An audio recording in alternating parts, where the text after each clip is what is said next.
Welcome to Courtline Media, where every case has a story and every verdict changes lives. Let's step inside the courtroom.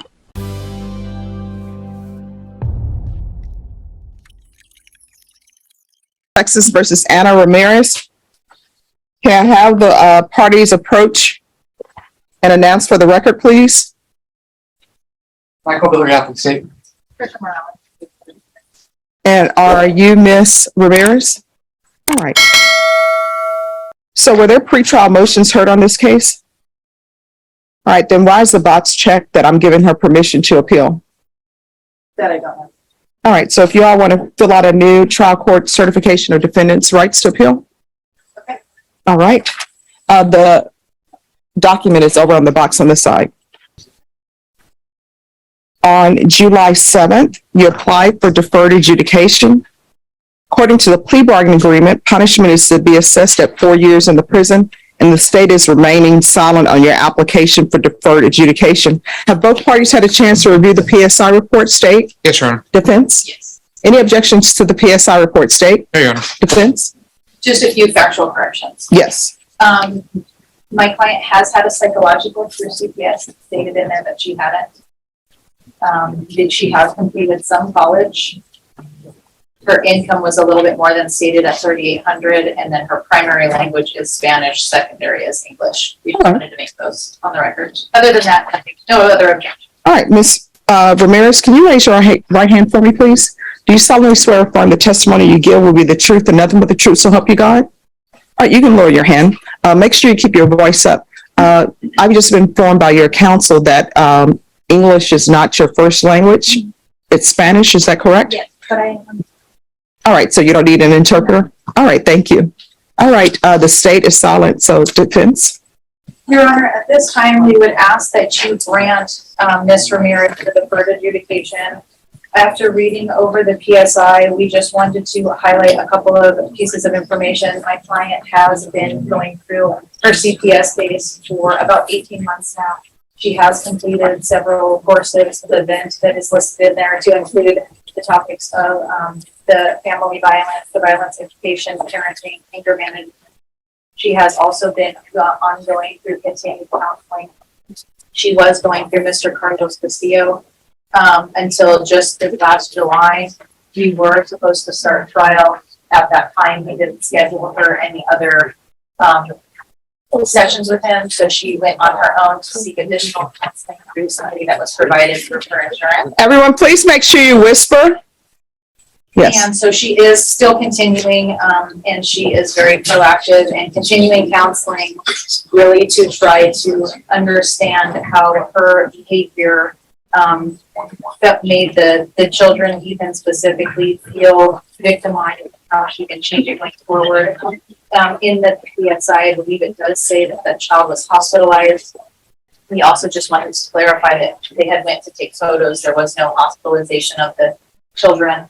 And in addition to that, Your Honor, we just wanted to also highlight that although the PSI it seems to highlight specifics of one side of the story, there was also no mention in there about Miss Nancy Kellogg stating that the injuries did seem from Evelyn as consistent with the bite and the iron and not of abuse, as well as Evelyn did not make any outcry, and when specifically probed about what Ethan had stated, had given a completely different version of the events.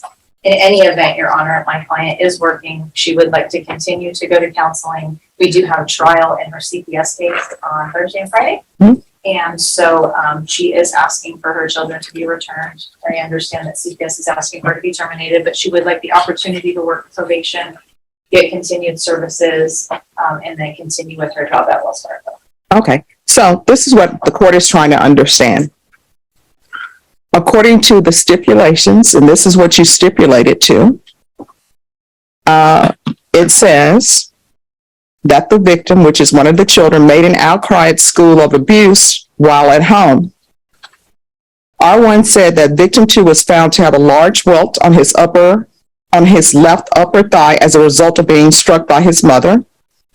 R1 said that his sister goes to the same school as victim 2, and she was also interviewed by school staff. It was discovered that victim one had bruising on both inner thighs and also had a burn mark to her right inner thigh that she said was from a steam iron. R1 said that when asked how she was injured, victim one said that she fell off her bike. R1 said that victim's injuries were not consistent with falling off a bike. R1 said that victim was asked how she got the burn mark. R1 stated that victim one stated that her mother told her to unplug and put away a still hot steam iron, and she accidentally dropped it on her leg, causing the stated burn.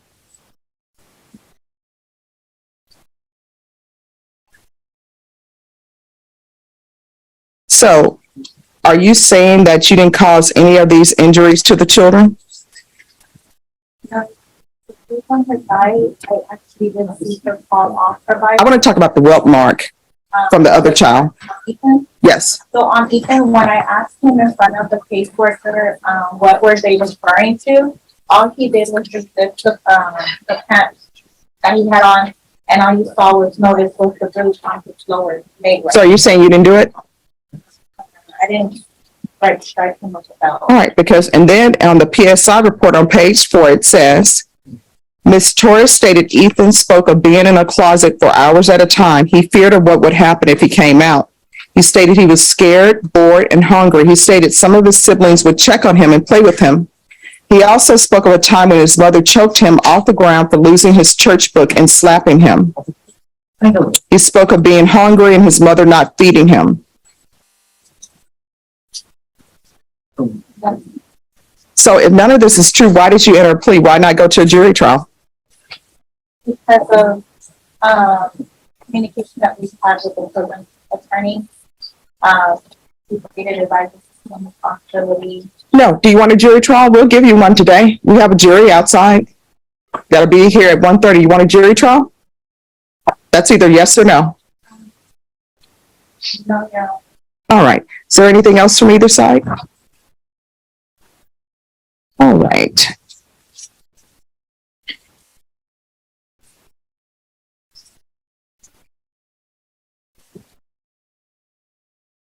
In defense, do you feel that your client's entering into this plea bargain agreement was voluntary? Yes. All right. And Ms. Ramirez, was anything offered to you other than the plea bargain agreement? At my point. Yes. All right. All right. If there's nothing else for either side, the court is going to deny the application, find you guilty. There's an affirmative finding of family violence. The court will sentence you to $1,500 fine, time, and money to run concurrent. And the court will sentence you to 4 years in the prison. I'm going to show you what's entitled Trial Court Certification of Defendant's Rights to Appeal. Because this is a plea bargain agreement, because I followed your plea bargain agreement, and because you waive your right to appeal, you do not have the court's permission to appeal. Because this is a felony conviction and an affirmative finding of family violence, you're not allowed to own or possess any weapons or ammunition. If you have a question over what a weapon or ammunition is, you'll need to speak to an attorney. 474B, State of Texas versus Matthew Dotson. Can I have parties announced for the record for the state? Michael Villarreal, State. For the defense? All right. So my understanding is that it's agreed that the defendant is to remain on deferred adjudication? That's correct, yeah. All right. And what are you asking with regards to conditions? Judge, the original agreement as it relates to the MTR was 90 days of Bexar County Jail sanction, TAP evaluation while in custody and to follow recommendations, and then weekly reporting for 90 days upon release from the Bexar County Jail. All right. I'm going to do something a little different. Okay. So obviously, they want the 90 days in the Bexar County Jail to correct some behavior, I'm assuming. Is that correct? I believe so, yeah, he's been in custody, enforced meetings. All right, because what I want to do, because obviously there's some behavior that needs to be corrected. Maybe it needs to be corrected at ISF. Will ISF take him based upon his charge? Yeah. All right. So, instead of just 90 days at the Bexar County Jail or 90 days at the prison, although I'm sure there was a shock to your system when you went to the prison.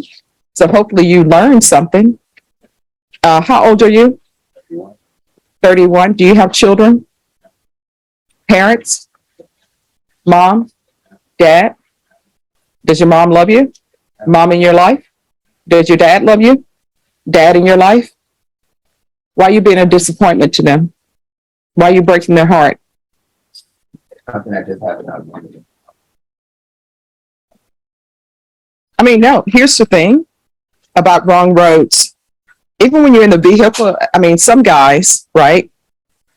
I don't know what it is about men won't ask for directions, but at some point when you see that you're going down the wrong road, David, you're different. You'll ask for directions. Oh, good. I'll just kind of go around. At some point, when you're on 100 miles and you're still going in the wrong directions, at some point you say, "Oh, we can do a U-turn right here." So at some point you're gonna have to do a U-turn to better your life. Otherwise, you're gonna end up in prison, and you're gonna end up in prison for a long time because what you're charged with. This is a first-degree felony. The range of punishment is up to life in prison. I mean, you can find your direction at the prison.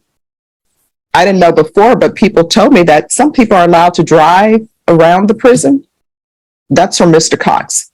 I don't know if that's true or not. I never saw it in Shawshank Redemption, but that's what Mr. Cox says.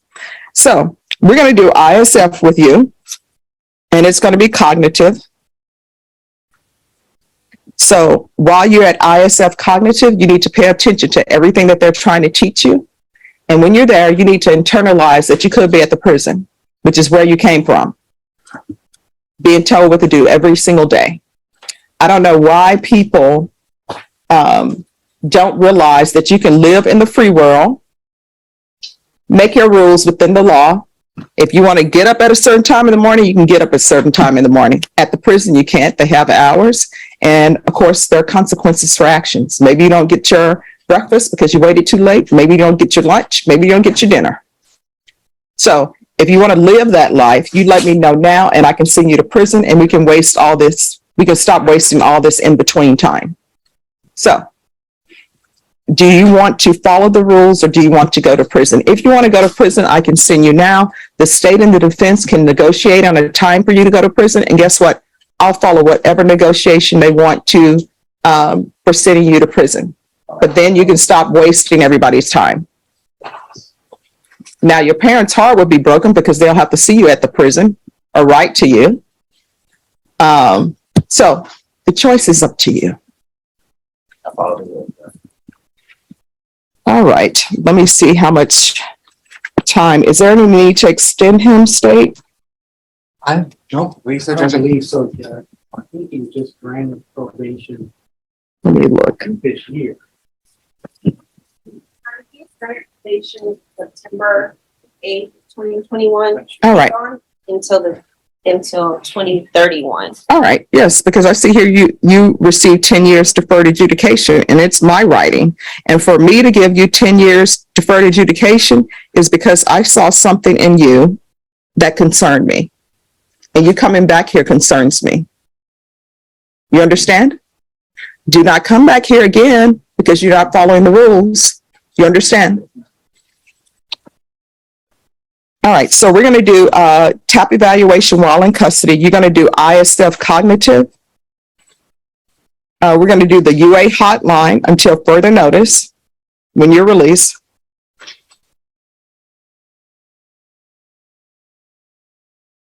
I'm going to want field visits 3 times per month, probation, and then and that'll be for 3 months.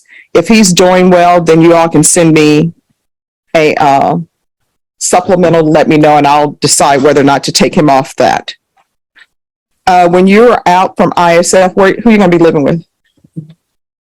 All right, and does your partner want you there? Are you sure? Sure, you haven't been cut loose? No, ma'am. A dear Matthew letter? No, ma'am, I haven't. Okay, well, you will be if you don't behave and act like an adult who has common sense. What are you planning on doing with the rest of your life? And I'm going to school for HVAC. It's what I was trying to do. Okay. To get a private education. or doing community service, what I was doing. I contacted the court, but the other guys had me on docket, the probation had me on docket, so therefore I kept calling and no response, and I stayed working. Okay. And what's up with the ring on your finger? Usually they don't bring people always. Can that not be removed? Well, yeah, it won't come on. Oh. They're very Not wavering. Oh, you know what? I know your wife. I'm gonna tell her you said that. Well, you know, you can always cut that off. Sure. Do you not want it removed? No, no, I do not. My brother just passed away in November, so this is his ring and I kept it. Oh, okay. All right, that I can understand. All right, State, is there anything else you're requesting? No, Judge. All right, probation, is there anything else he needs? Is there anything else you need from me so that I won't see you again unless you're being released from probation? Well, no, ma'am, but at the same time, when you guys released me, that in September, I had a warrant already right when I came out, which I didn't think I was supposed to be released, but for a live vote for the ticket that I came in for. Okay. Y'all can just make sure that. Well, that's your attorney needs to make sure that ticket is not an issue. All right, so what's going to end up happening is you're going to go back to the Bexar County Jail. You're going to go to ISF. You're going to do your TAP evaluation and probation. If the TAP evaluation recommends inpatient treatment, we're going to start with intensive outpatient treatment if that's what they're recommending.